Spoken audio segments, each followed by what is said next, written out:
Ini bukanlah chart Dogecoin yang to the moon 1 bulan lalu. Ini adalah grafik tren kasus harian COVID-19 di Indonesia yang masuki gelombang kedua pada 1 bulan terakhir ini. Padahal trennya sempat menurun di bulan Maret sampai April. Mengapa hal ini bisa terjadi? Apakah karena varian Delta, Alpha, Gamma, atau karena libur lebaran?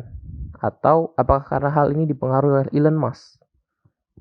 Lihat grafik tren vaksinasi harian ini. Pemerintah terlihat cukup serius dengan program vaksinasi masyarakat.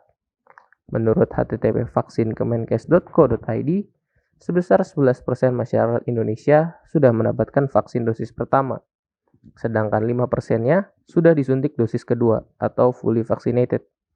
Akhir-akhir ini, target yang dipasang pemerintah yakni menyuntik 2 juta vaksin tiap harinya. Program ini diharapkan berjalan lancar, bukan tanpa masalah.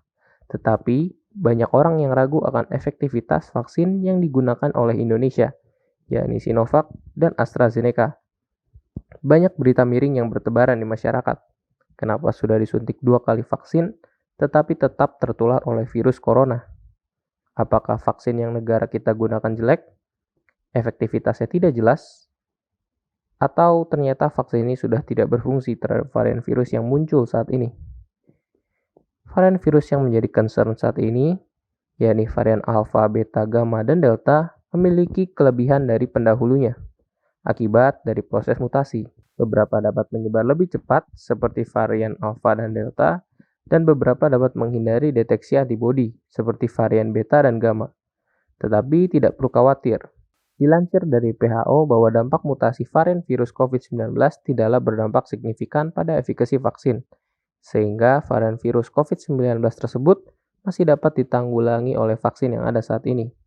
Nah, kalau begitu, kenapa orang yang sudah divaksin masih dapat tertular virus COVID-19?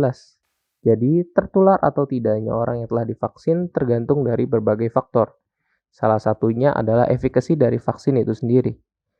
Suatu vaksin A memiliki efikasi sebesar 50%.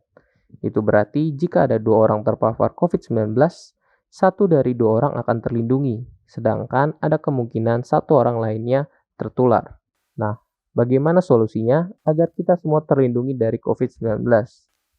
Herd immunity lah jawabannya, yaitu total dosis vaksin yang telah diberikan oleh pemerintah setempat telah mencakup lebih dari 50% penduduknya dan akan terus bertambah setiap harinya.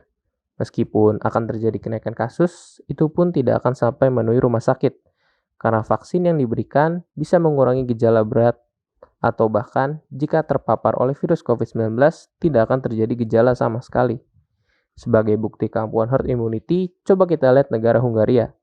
Mereka telah memvaksinasi 50% jumlah penduduknya.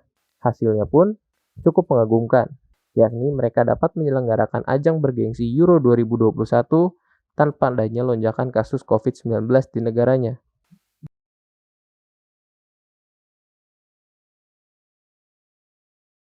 Mau kita bebas dari COVID-19?